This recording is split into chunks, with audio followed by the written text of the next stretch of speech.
well, I mean, Martha is known to everyone here. She's one of the organizers and part of the group, and and of course, you know, as an anthropologist, a veteran anthropologist of the Middle East and the Arab world, her work has spread over time and space and comparative ways. And you know, it's very rare also to see anthropologists who kind of have still that energy to move between places and do these different projects between the present and the past, and looking at the kind of longue durée effects of political economy in the region, and focusing on different scales, from, like, you know, rural areas into more bigger questions on the state and the law. So I'll stop there, because, you know, Martha's will take over with her presentation. Thank you, and I was delighted to have Joy Gordon on the same panel, who gave us a fantastically polished speech. This is work that we're, and I say we, because Cynthia Rarios did all the mapping that you will see here. There's Cynthia. I renamed this talk Empire of Information, the War on Yemen and its Agricultural Sector. And in it, I shall place the material that I have concerning the bombing of rural Yemen over the last 18 months within a wider information regime that allows for the generation and the suppression of information on a rather grand scale. If you read the Arabic press in Beirut, the Safir and Al-Akhbar have done quite well. But if you read only the English press, or the English language presses, then the silence of the Western media for a very long time was much deplored, and rightly. And that silence has been breaking finally in quite crashing ways, as the argument over Western military support for the coalition, and especially for the Saudi military campaign, has moved from the EU Parliament, where it first was taken seriously, to the UK Parliament and even to the USA legislators. And today, as I clicked on the news to see what there was, the front page of The Guardian has complementary material to what I'm going to show you today, from an anonymous group also, who I presume include sort of dissident members of the humanitarian and aid community, and presumably some Yemeni colleagues, I don't know who they are, that have some considerable data, more than I do, but less focused than what we're going to talk about, on the patterns and history and distribution of bombing over the last 18 months. By the way, as you will have gathered in a sense from what Joy said, the silence of the Western media wasn't only a political matter. It was in good part, but it was also that it was, for journalists to get into Yemen, they had to go by sea. They couldn't go by air through the Saudi control over all aeroplanes. And of course, they had to have a reception from one of the warring parties once they arrived there. So it's not surprising that there were rather few. But the Yemeni organizations, both organizations and media, were writing and working, and from early on, one started posting the reports of the Yemeni human rights organizations on the website that we set up. But very little of it was known on the outside, and particularly the work of Yemeni NGOs, at least, never got into the Western media. But even so, the silence needs to be explained given the large presence of international organizations on the ground in Yemen.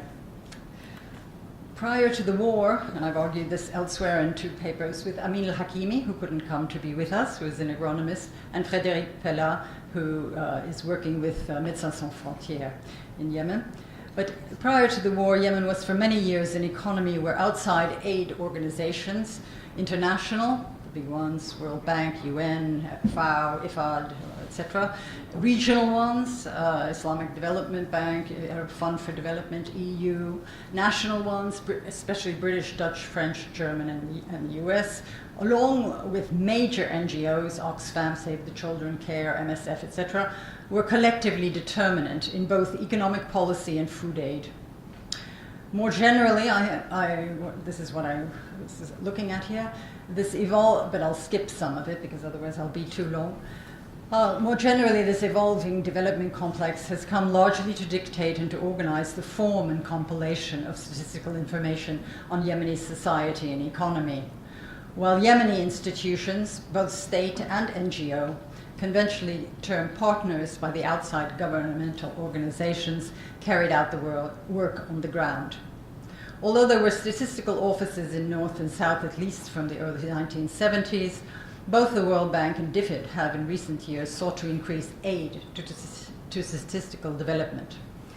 The resulting structure of information tends, and may Bilkis correct me if I'm slipping here or overgeneralizing, the resulting structure of information tends to be at an all Yemen level, taking the form of cartography and summary statistics, with those on health, education, and food insecurity well developed. But other fundamental forms of documentation of the modern state, notably statistics on land tenure, which would require land registration, never done in Yemen, and complex agricultural censuses were not undertaken. More generally, statistical data on particular villages, sub-regions, and even different ecological regions appears nowhere elaborated. I gave a little background in this paper on political developments, but I'll do a bit of skipping. As I said, since the 1980s, there developed a government of divided responsibility. Outside governing organizations decisive in economic aid and development policy, particularly agricultural policy as part of aid, and the Yemeni state responsible for law, notably personal status law, as opposed, say, to commercial law, the introduction of which in the North, I remember, in the 1970s, occurred under the auspices of aid, education, core health services, although that's a bit divided with the outsiders, something of a hybrid domain, and above all, military forces and security. Although, as you know, the Americans were present, especially in anti-terrorism drone warfare. This governing order was challenged in the massive mobilizations of 2011 and 2012. Contestation focused on President Ali Abdullah Saleh as linchpin of an internationally backed, class-allied system of patronage, extraction, and repression. Here's his Shahadat al-Takharruj. The scale of the potential, sorry, I have to keep my eye on two things. The scale of the potential challenge to the arrangements for governing Yemen led rapidly to, the figure in the poster is Ibrahim al-Hamdi, who was assassinated in 1978.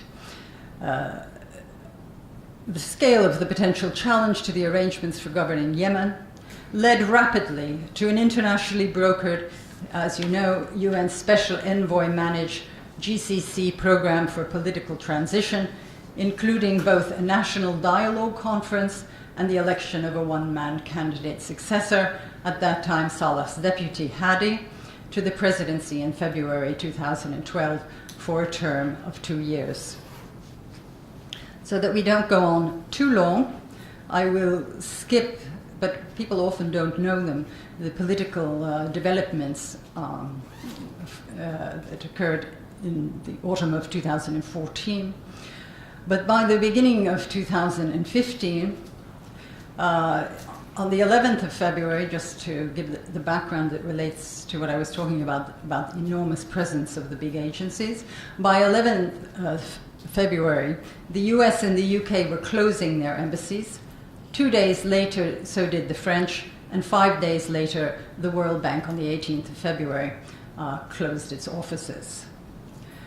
After Hadi, who fled Sana'a on February the 21st reached Aden and retracted his earlier resignation, the Saudis and a day later the Emiratis and the Kuwaiti embassies announced that they were relocating to Aden.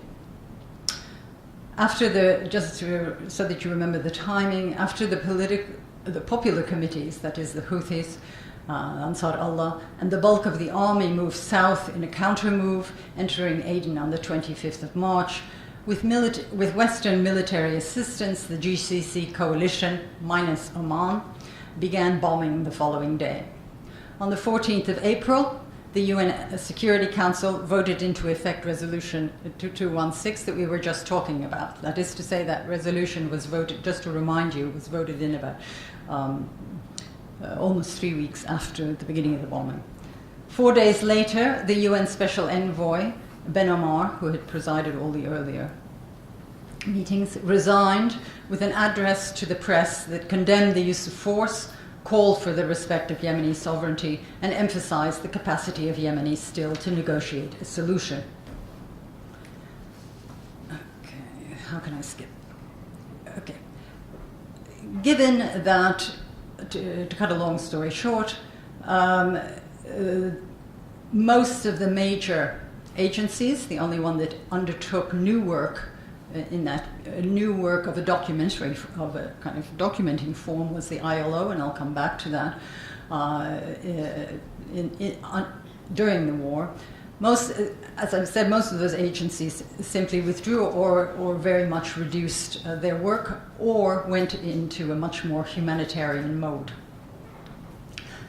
This being so, it was the NGO sector, not the World Bank or the UN, which first issued reports that made their way into the Western media. The foci of these, of course, reflected the specialization of the particular NGOs. Oxfam, which has large programs in Yemen, reported from very early on the deepening of the humanitarian crisis and the massive impact on internally displaced persons in the country. Thus, the figures of how many displaced and hungry dominate their reports, as they do those of the specialized humanitarian UN organizations.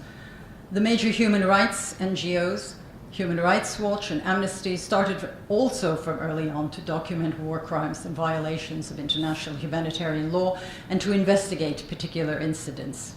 Médecins Sans Frontières, which had continued to work in all areas of the country, save Hadramaut and Mahra, came to be under direct military and political pressure from the coalition until after the fourth attack on one of its hospitals in Abs on August 15th of this year, it withdrew its staffs from hospitals in Sada and Hajja provinces, the two northern provinces.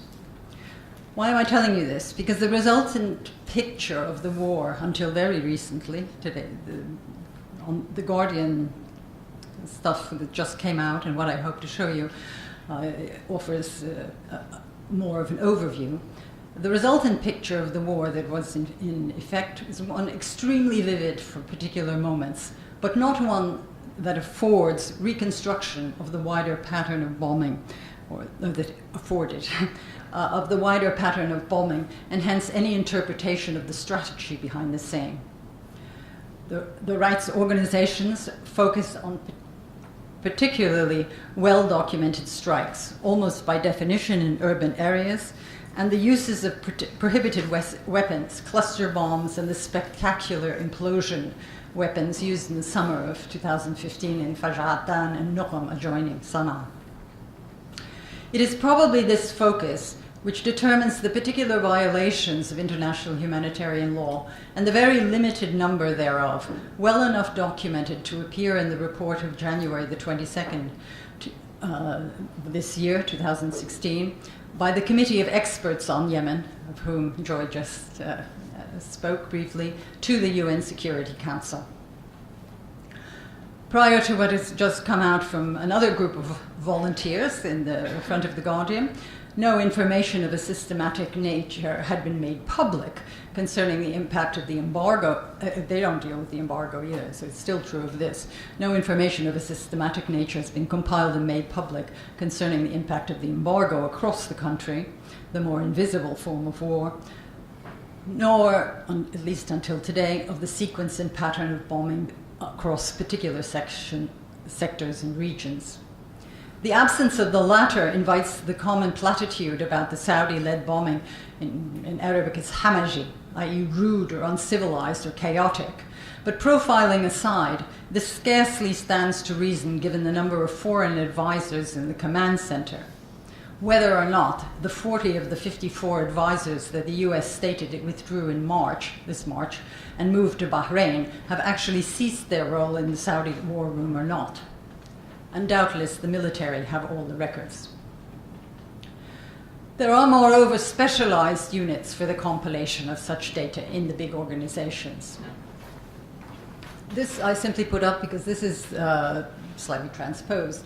The table that appeared in the actually very interesting report of the committee of experts appointed to the UN Security Council. And I draw your attention, we put in yellow things that will soon appear on the maps. But the numbers are tiny. On there, 3 times the agricultural sector bond or something. Okay, there are specialized units, moreover, for the compilation of data. Early on, Unistat, but I think this may have sort of been done, I don't know where it comes from volunteers, because it's on a Creative Commons free release. It's a free release, posted a map of Sana'a showing damage of buildings, so far as I understand, as early as May 2015. But there is, furthermore, a specialized unit in the World Bank, the Global Facility for Disaster Reduction and Recovery, but whose work inside Yemen was declared closed. The major agencies, that is to say, a partnership of the UN, the World Bank, the European Union, and the Islamic Bank for Development, the last 40% Saudi-owned, have formed a partnership for Yemen for the purposes of a damage needs assessment. On May 16th, a briefing was made on the preliminary report by this partnership, but the report, which covered material until early 2016, was declared an internal working document not for public release. Nevertheless, it appeared from press reports of the briefing that the partnership did include in its work information from some Yemeni ministries, notably those of education and of public health and population. In an interview of 28 April, the World Bank officials stated that the first stage of their work covered only urban areas, with 4 cities under the lens: Sana'a, Aden, Zanzibar, and Taiz. But when pressed as to why in a country like Yemen no counts of damage to the rural sector were being done, they responded that in a month's time, the second stage of their work would begin that would cover rural areas in the country. This they justified in terms of cost efficiency, given the means on which they drew, which were, quote unquote, satellite imagery, social media analytics from Twitter and Facebook, and to the extent possible, government sources and civil society groups within the country to validate the findings that resulted from these data collection sessions. So now we move to what happens if you analyze the lists that were compiled on the ground by the agricultural extension officers who work for the Ministry of Agriculture and Irrigation. In short,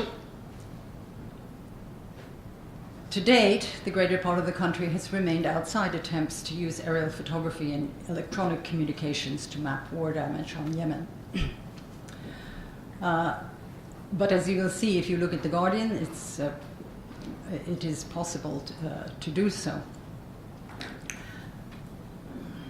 But I interviewed, and they strongly assured me that they were underestimations of the damage, since they had received, FAO had been politically blocked from helping them with any of this, and so they were extremely conscientious as a besieged administration. And as you know, there are attempts to make it impossible to pay all government salaries soon. Through the central bank, through these mechanisms. They were extremely eloquent in describing how careful they were not to inflate figures, i.e. that these are underestimates, because they knew perfectly well what would be said if they did. And they have no interest in so doing, on the contrary. In Yemen today, even today, over half of the population relies, in part or in whole, on agriculture and animal husbandry. Yet in physical terms, agriculture covers a relatively small part of the land. That is to say that to target agriculture itself requires a certain aim, since it occupies only a very small proportion of the surface area, however central it may be to livelihoods. I'm going to start first simply with the distribution of strikes on the rural sector. You'll see it's broken down in various ways over time. And I'm going to go quite quickly because it's to leave you more with a visual image than a totally analytical one. So first let's start with the distribution of over time of the strikes. We've divided these into 2-month sections. The bombing began March 26th, so this first slide covers less than 2 months. May-June sees the beginning of the pounding of Sada and heavy targeting of areas around Aden. As you may remember, the army and the Houthis had gone, the popular committees had gone down to Aden at that point in time.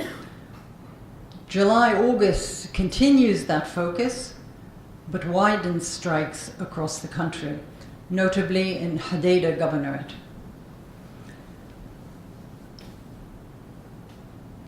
The pounding escalates in September-October. And if you look at this stuff on The Guardian, I mean, there was much more striking of the military. And then when they were not suddenly having the military collapse and surrender was to be announced, then they really started in on the civilians. And that's what comes through, what's on the front page of The Guardian today. So the pounding escalates in September-October, but with the southeast governorates now largely under Emirati Hadi control being spared, as have been Mahra and Hadramaut from the very beginning. From late October, the UN undertook to start negotiations between the coalition-backed Hadi government and the Houthi General Congress Party delegations in Kuwait. Bombing continued in the autumn and through January, although the Saudi at one point announced the cessation of its air war.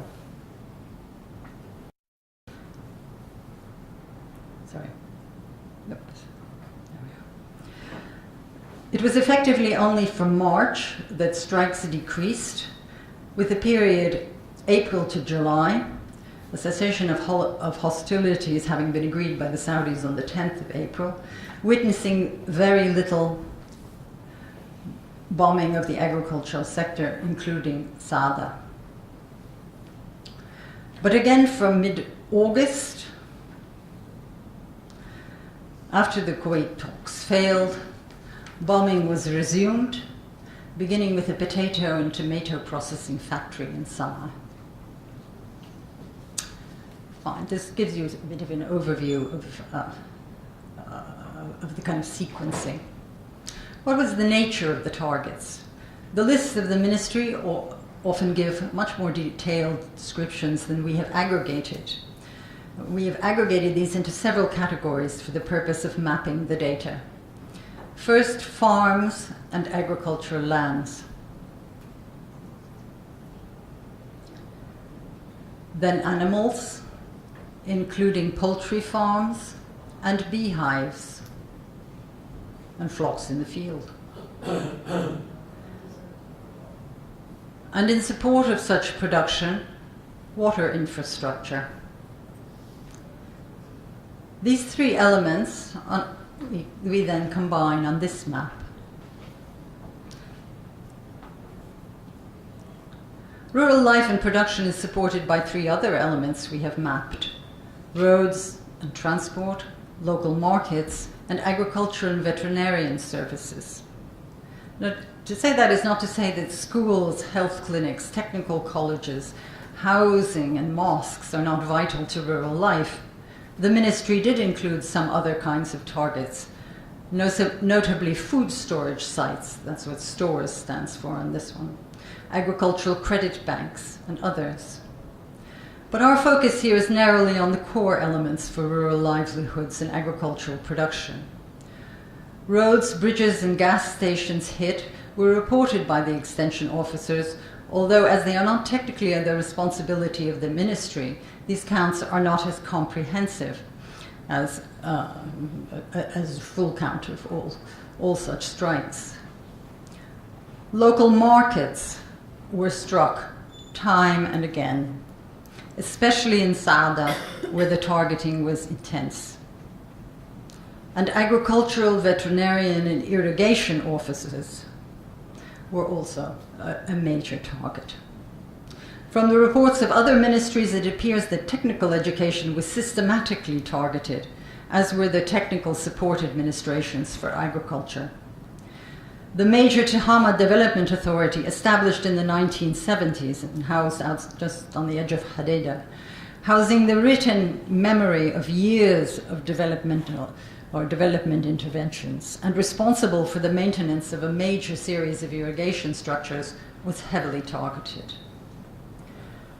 Putting them all together reveals a program for the destruction of rural livelihoods. This is borne out by the ILO sample survey, to which I referred in the beginning. This is borne out by the ILO sample survey of the labor force conducted by the Central Statistical Office in the autumn of 2015.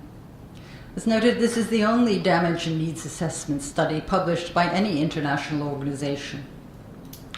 Although conducted primarily in the cities, Sana'a, Hadeda, Aden, some 7 and 8 months into the war, this notes, taking the three governorates together, data suggest that displacement affected mainly the rural population. 2/3 of those displaced came from the rural areas. And women, i.e. it affected women much more than men, who accounted for 95% of the total displaced population. And they wrote, agriculture has been the sector most affected by the crisis, with a loss of almost 50% of its workers. Aggregating the MAI data by governorate reveals that in every governorate, save Shabwa, which is a very arid zone of the country, and Al-Mahwait, where the road up from Hadeda to Sana'a, which is the main road for imports, was the primary target in Al-Mahwait. Everywhere else, the primary target was agricultural land. While the defense of the Saudi control room might be that they just dropped the remaining payload so as to fly back empty, the fact that one needs to aim to hit agricultural land in Yemen renders such axes a little thin. And as even the panel of experts noted in that earlier chart of theirs, targeting productive agricultural resources constitutes a war crime. How far this data will allow documentation of a small area and linking aerial photography for a small zone remains to be seen. But a preliminary slide of the district of Haidan, we deliberately took Haidan because it's more rural than the district of right around Saada, which was the city of Saada, which was the most pounded of the Saada province, reveals a pattern of bombing clearly designed to uproot rural life. This is it's 5 kilometers. It's very small scale. If the bombing campaign is deliberately sought to destroy agricultural livelihoods, why is this being done? I leave the answer to the discussion. But I might conclude by thinking at another level altogether. At another level altogether, one can see this destruction following the economic policies promoted by the development complex, with a bit of backpedaling in recent times, for the last 40 years, as the ultimate devaluation of Yemeni rural human and animal labor. Behind the policy of the sanctity of market, and i.e. global market prices, lies the sheer force of oil in the dollar, the oil dollar. It was embodied in the cheap wheat from the United States that flooded Yemen from the end of the 1960s. It commanded the mass exit of Yemeni male rural labor to build the oil dollar kingdom of Saudi Arabia for 2 decades, between 1970 and 1990, and their expulsion when no longer needed or docile. It oversaw the devaluation of the historical investment in terracing, knowledge, and water husbandry that was the backbone of rural life. It cheapened rare, scarce, okay?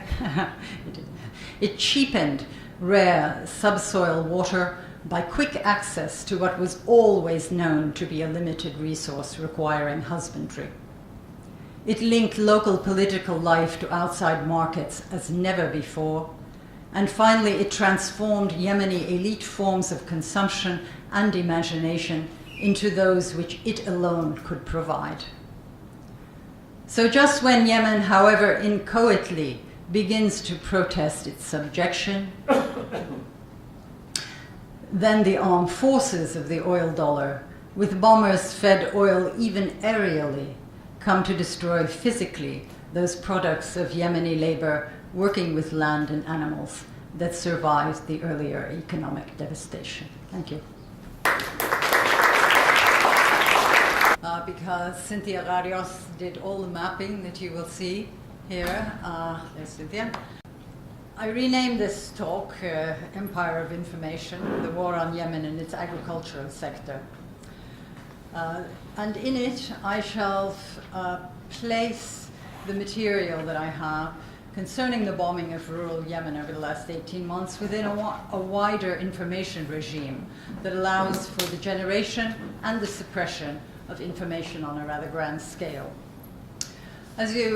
Actually, if you read the Arabic press in Beirut, the Safir and Al-Akhbar have done quite well.